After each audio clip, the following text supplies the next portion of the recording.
Pokrovsk was heating up again.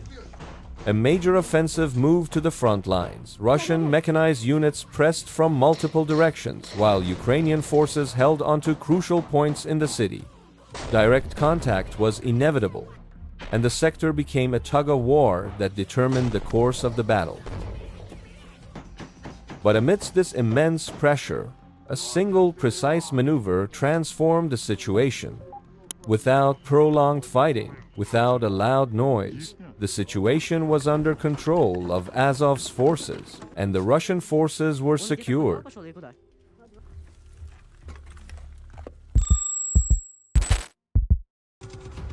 The pressure on Pokrovsk did not come suddenly. From the outset, the sector was subjected to a gradual push aimed at breaking through the defenses and opening a path into deeper territory. Mechanized units moved in, the front lines were tested, and every crucial point became a direct line of contact. But behind the spotlight of the major battle, Azov chose a different approach. Not a frontal assault, but rather control of the situation through precise maneuvers. Areas were monitored, movement was restricted, and vital routes were controlled without provoking a wide escalation. As the pressure reached its peak, the enemy's space for maneuver rapidly narrowed. Positions previously considered secure lost cover, and defensive options became increasingly limited. Under these conditions, open resistance became the greatest risk. As a result, the situation was brought under control.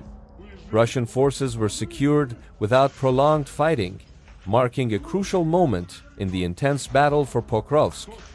This operation demonstrated that in this sector, timing and control of the terrain could be more decisive than overwhelming force on the front lines. For military observers, this incident confirmed one thing. In Pokrovsk, the turning point of the battle could come not with a big bang, but with a single, precise decision at the most critical moment. But what happened in Pokrovsk was not just a single operation that was over. This precision maneuver left a huge question mark on the front lines.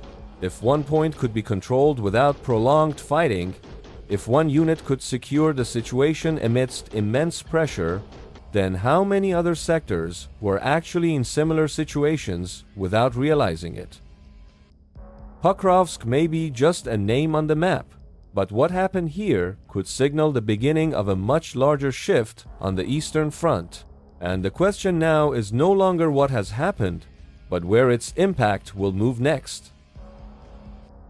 Military observers believe that precision operations in Pokrovsk have the potential to affect surrounding sectors. When a pressure point is successfully controlled without major escalation, the effects extend beyond that location. In nearby sectors, Russian units may be forced to increase vigilance and change movement patterns. This could slow the tempo of mechanized attacks, prolong response times, and drain resources without open combat. For Ukraine, this approach offers an opportunity to gradually stabilize the front line. Rather than defending every point with major engagements, precision maneuvers allow for selective control of areas, particularly those with logistical value and vital connection routes.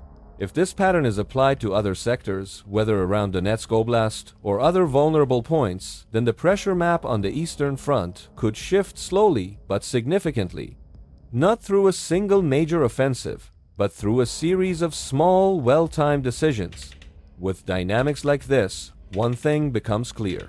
The battle ahead may not always be spectacular, but its impact could be far more decisive. Media reported that Ukraine's efforts to stem Russian pressure in the Pokrovsk sector did not rely solely on static defense.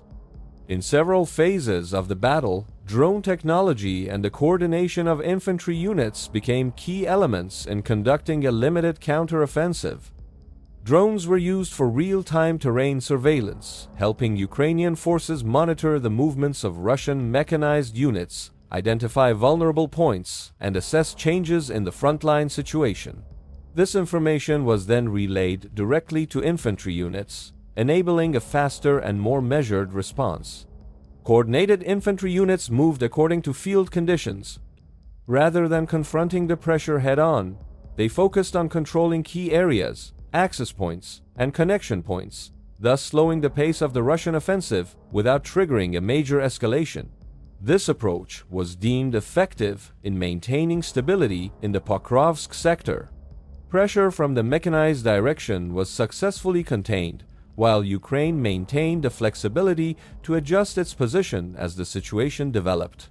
For military observers, the combination of drones and coordinated infantry demonstrated Ukraine's adaptation to the modern battlefield, where the speed of information often determines outcomes on the ground. But Pokrovsk is not the only point experiencing this pattern of fighting. Recent reports indicate that a similar approach is beginning to emerge in other sectors, with varying intensity and challenges. If in Pokrovsk the pressure was successfully contained through precise coordination, then the question now shifts to another direction on the front line. In the next sector, will the same strategy be tested again, or will it face even greater pressure?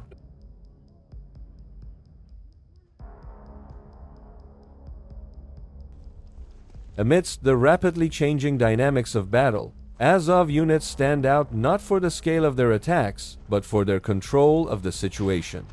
The primary advantage of Azov tactics lies in mastering information before moving, rather than reacting after the pressure has arrived. Azov is known for prioritizing layered observation. Drones are not just reconnaissance tools, but part of the decision-making system. Airborne data combined with ground observation allows troops to read enemy patterns, timing movements, and even the most vulnerable points to control. Another advantage is small unit coordination. Rather than relying on large troop concentrations, Azov maximizes flexibility. Infantry units move quickly, cover vital routes, and adjust positions without attracting undue attention. This approach makes them unpredictable and adaptable. Furthermore, Azov excels in escalation management. Not every engagement has to result in a full-scale battle. In many situations, psychological pressure, positional presence, and control of space are enough to force the enemy to lose options. This tactic maintains sector stability while minimizing the risk of widespread retaliation. Long-term training also provides a crucial foundation. Repeated combat experience, combined with training in daylight scenarios and urban environments, makes troops more confident operating in dense and open areas. As a result, decisions on the ground can be made quickly without losing coordination. For military observers, the superiority of Azov tactics lies in one key principle.